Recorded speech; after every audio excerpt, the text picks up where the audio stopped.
próximo conto a ser narrado é também de Machado de Assis. Chama-se Missa do Galo. O conto é narrado por Nogueira, já adulto, feito na primeira pessoa como uma confissão ao leitor. Dessa forma, temos somente a visão de Nogueira, que na época contava apenas 17 anos. Interessante notar que a narrativa vai nos prendendo com seus diálogos diretos e indiretos. O autor vai desvendando aos poucos as intenções marcadas pela pausa, pelas reticências. Vamos ouvir o conto? Nunca pude entender a conversação que tive com uma senhora, há muitos anos. Contava eu 17 e ela 30. Era noite de Natal. Havendo ajustado com o vizinho irmos à missa do galo, preferi não dormir. Combinei que eu iria acordá-la à meia-noite. A casa em que estava hospedado era do escrivão Menezes, que fora casado, em primeiras núpcias, com uma de minhas primas. A segunda mulher, Conceição, e a mãe desta, acolheram-me bem quando vim de Mangaratiba para o Rio de Janeiro, meses antes a estudar preparatórios. Vivia tranquilo naquela casa sobradada da Rua do Senado, com os meus livros, poucas relações, alguns passeios. A família era pequena, o escrivão, a mulher, a sogra e 2 escravas. Costumes velhos. Às 10 horas da noite, toda a gente estava nos quartos. Às 10h30, a casa dormia. Nunca tinha ido ao teatro, e mais de uma vez, ouvindo dizer ao Menezes que ia ao teatro, pedi-lhe que me levasse consigo. Nessas ocasiões, a sogra fazia uma careta, e as escravas riam à socapa. Ele não respondia. Vestia-se, saía e só tornava na manhã seguinte. Mais tarde é que soube que o teatro era um eufemismo em ação. Menezes trazia amores com uma senhora, separada do marido, e dormia fora de casa uma vez por semana. Conceição padecera a princípio com a existência da comborça, mas afinal resignara-se, acostumara-se, e acabou achando que era muito direito. Boa Conceição. Chamavam-lhe a Santa, e fazia jus ao título. Tão facilmente suportava os esquecimentos do marido. Em verdade, era um temperamento moderado, sem extremos, nem grandes lágrimas, nem grandes risos. No capítulo de que trato, dava para a maometana. Aceitaria um harém com as aparências salvas. Deus me perdoe se a julgo mal. Tudo nela era atenuado e passivo. O próprio rosto era mediano, nem bonito, nem feio. Era o que chamamos uma pessoa simpática. Não dizia mal de ninguém, perdoava tudo. Não sabia odiar. Pode ser até que não soubesse amar. Naquela noite de Natal foi escrivão ao teatro. Era pelos anos de 1861 ou 1862. Eu já devia estar em Mangaratiba, em férias. Mas fiquei até o Natal para ver a missa do galo na corte. A família recolheu-se à hora do costume. Eu meti-me na sala da frente vestido e pronto. Dali passaria o corredor da entrada e sairia sem acordar ninguém. Tinha 3 chaves à porta. Uma estava com o escrivão, eu levaria a outra, a terceira ficava em casa. Mas, senhor Nogueira, o que fará você todo esse tempo? Leio, dona Inácia. Tinha comigo um romance, Os 3 Mosqueteiros. Sentei-me à mesa que havia no centro da sala e à luz de um candeeiro de querosene. Enquanto a casa dormia, trepei ainda uma vez ao cavalo magro de D'Artagnan e fui-me às aventuras. Dentro em pouco estava completamente ébrio de Dumas. Os minutos voavam, ao contrário do que costumam fazer quando são de espera. Ouvi bater 11 horas, mas quase sem dar por elas, um acaso. Entretanto, um pequeno rumor que ouvi dentro veio acordar-me da leitura. Eram os passos no corredor que ia da sala de visitas à de jantar. Levantei a cabeça. Logo depois, vi assomar à porta da sala o vulto de Conceição. Ainda não foi? Não foi, parece que ainda não é meia-noite. Que paciência! Conceição entrou na sala arrastando as chinelinhas de alcova. Vestia um roupão branco, mal apanhado na cintura. Sendo magra, tinha um ar de visão romântica, não disparatada com o meu livro de aventuras. Fechei o livro, ela foi sentar-se na cadeira que ficava defronte a mim, perto do canapé. Como eu lhe perguntasse se a havia acordado, sem querer fazendo barulho, respondeu com presteza. Não, qual? Acordei por acordar. Fitei-a um pouco e duvidei da afirmativa. Os olhos não eram de uma pessoa que acabasse de dormir. Pareciam não ter ainda pegado no sono. Essa observação, porém, que valeria alguma coisa em outro espírito, depressa a botei fora, sem advertir que talvez não dormisse justamente por minha causa, e mentisse para me não afligir ou aborrecer. Já disse que ela era boa, muito boa, mas a hora já há de estar próxima. Que paciência a sua de esperar acordado enquanto o vizinho dorme. E esperar sozinho. Não tem medo de almas do outro mundo? Eu cuidei que se assustasse quando me viu. Quando ouvi os passos, estranhei, mas a senhora apareceu logo. O que é que estava lendo? Não diga, já sei. É o Romance dos Mosqueteiros. Justamente, é muito bonito. Gosta de romances? Gosto. Já leu A Moreninha? Do Dr. Macedo? Tenho lá em Mangaratiba. Eu gosto muito de romances, mas leio pouco, por falta de tempo. Que romances é que você tem lido? Comecei a dizer-lhe os nomes de alguns. Conceição ouvia-me com a cabeça reclinada no espaldar, enfiando os olhos por entre as pálpebras, meio cerradas, sem os tirar de mim. De vez em quando passava a língua pelos beiços para umedecê-los.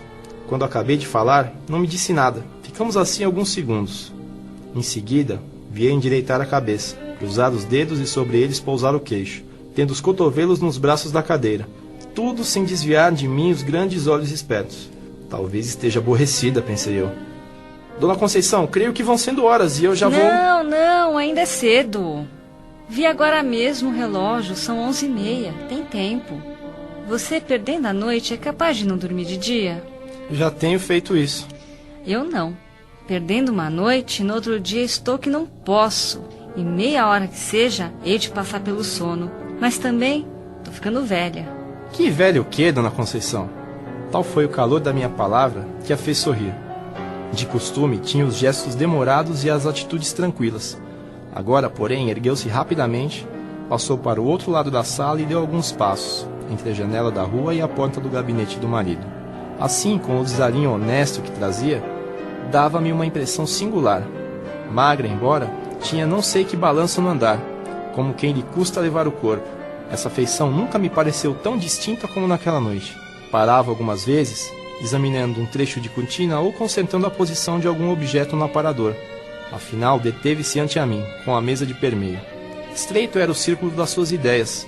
Tornou ao espanto de me ver esperar acordado. Eu repeti-lhe o que sabia, isto é, que nunca ouvira a missa do galo na corte e não queria perdê-la. É a mesma missa da roça. Todas as missas se parecem. Acredito, mas aqui há de haver mais luxo e mais gente também. Pouco a pouco tinha se reclinado, fincar os cotovelos no mármore da mesa e meter o rosto entre as mãos espalmadas. Não estando abotoadas as mangas, caíram naturalmente, e eu vi-lhe pela metade dos braços, muito claros, e menos magros do que se poderiam supor. A vista não era nova para mim. Posto também não fosse comum. Naquele momento, porém, a impressão que tive foi grande.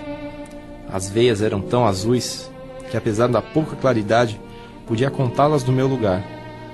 A presença de Conceição espantara-me ainda mais que o livro. Continuei a dizer o que pensava das festas da roça e da cidade, e de outras coisas que iam vindo à boca. Falava emendando os assuntos, sem saber porquê, variando deles ou tornando aos primeiros, e rindo para fazê-la sorrir e ver-lhe os dentes que luziam de brancos, todos iguaizinhos.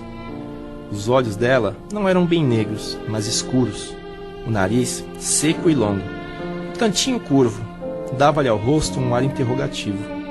Quando eu alteava um pouco a voz, ela reprimia-me.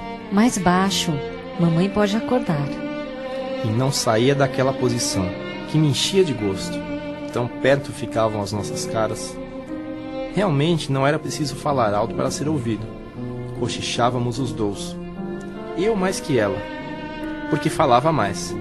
Ela, às vezes, ficava séria, muito séria, com a testa um pouco franzida.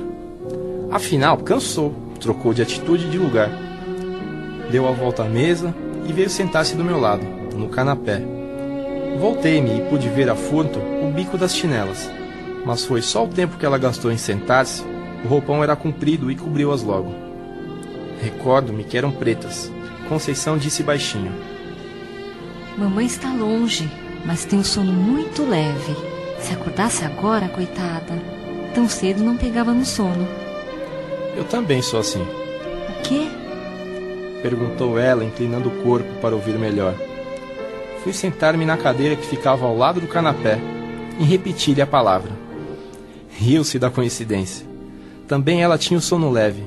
Éramos 3 sonos leves. Nogueira estava esperando dar meia-noite para assistir à missa do galo na corte. Mas Conceição emendava uma pergunta na outra, queria conversar. Agora falavam de quadros. Bonitos são, mas estão manchados. E depois, francamente, eu preferia 2 imagens, 2 santas. Essas são mais próprias para a sala de rapaz ou de barbeiro. De barbeiro? A senhora nunca foi à casa de barbeiro. Mas imagino que os fregueses, enquanto esperam, falam de moças e namoros. E, naturalmente, o dono da casa alegra a vista deles com figuras bonitas. Em casa de família é que eu não acho próprio. É o que eu penso. Mas eu penso em muita coisa assim esquisita. Seja o que for, não gosto dos quadros. Eu tenho uma Nossa Senhora da Conceição, minha madrinha, muito bonita. Mas é de escultura, não se pode pôr na parede. Nem eu quero. Está no meu oratório. A ideia do oratório trouxe-me a da missa. Lembrou-me que podia ser tarde e quis dizê-lo. Penso que cheguei a abrir a boca, mas logo a fechei para ouvir o que ela contava, com doçura, com graça, com tal moleza que trazia preguiça à minha alma e fazia esquecer a missa e a igreja. Falava das suas devoções de menina e moça. Em seguida, referia umas anedotas de baile, uns casos de passeio, reminiscências de Paquetá, tudo de mistura, quase sem interrupção. Quando cansou do passado, falou do presente, dos negócios da casa, das canseiras de família, que lhe diziam ser muitas antes de casar, mas não eram nada. Não me contou, mas eu sabia que se casara aos 27 anos. Já agora não trocava de lugar, como a princípio, e quase não saíra da mesma atitude. Não tinha os grandes olhos compridos, e entrou a olhar à toa para as paredes. Precisamos mudar o papel da sala. Concordei, para dizer alguma coisa, para sair da espécie de sono magnético, ou o que quer que era que me tolhia a língua e os sentidos. Queria e não queria acabar a conversação. Fazia esforço para arredar os olhos dela. E arredava-os por um sentimento de respeito, mas a ideia de parecer que era aborrecimento, quando não era, levava-me os olhos outra vez para a Conceição. A conversa ia morrendo. Na rua o silêncio era completo. Chegamos a ficar por algum tempo, não posso dizer quanto, inteiramente calados. O rumor único e escasso era um roer de camundongo no gabinete, que me acordou daquela espécie de sonolência. Quis falar dele, mas não achei modo. Conceição parecia estar devaneando. Subitamente ouvi uma pancada na janela do lado de fora, e uma voz que bradava: "Missa do Galo! Missa do Galo!" Aí está o companheiro. Disse ela, levantando-se. Tem graça. Você que ficou de ir acordá-lo, ele é que vem acordar você. Vá, que hão de ser horas. Adeus. Já serão horas? Naturalmente. Missa do Galo! Vá, vá, não se faça esperar. A culpa foi minha. Adeus, até amanhã. E com o mesmo balanço do corpo, Conceição enfiou pelo corredor dentro, pisando mansinho. Saí à rua e achei o vizinho que esperava. Guiamos dali para a igreja. Durante a missa, a figura de Conceição interpôs-se mais de uma vez entre mim e o padre. Fique isto à conta dos meus 17 anos. Na manhã seguinte ao almoço, falei da missa do Galo e da gente que estava na igreja, sem incitar a curiosidade de Conceição. Durante o dia, achei-a como sempre, natural, benigna, sem nada que fizesse lembrar a conversação da véspera. Pelo ano bom, foi a Mangaratiba. Quando tornei ao Rio de Janeiro em março, o escrivão tinha morrido de apoplexia. Conceição morava no Engenho Novo, mas nem a visitei nem a encontrei. Ouvi mais tarde que se casara com o escrevente juramentado do marido. Este conto mostra uma quase história de amor entre um rapazinho de 17 anos e uma mulher já de 30 anos. A vida anterior de Nogueira pouco importa, o fato é narrado às pressas. Marcante foi aquela noite de Natal. Esta é a magia do conto. Até nosso próximo programa. A Bibivirt apresentou Categorias Literárias. Apresentação, Sueli Lopes e Ana Paula Leite de Camargo. Seleção de textos, Sueli Lopes e Maria José Machado. Trilha sonora, André Luiz Santos. Sonoplastia, Wagner de Paula. Agradecimentos ao Estúdio Multimeios do CCE da USP. Apoio, Secretaria de Estado da Cultura de São Paulo.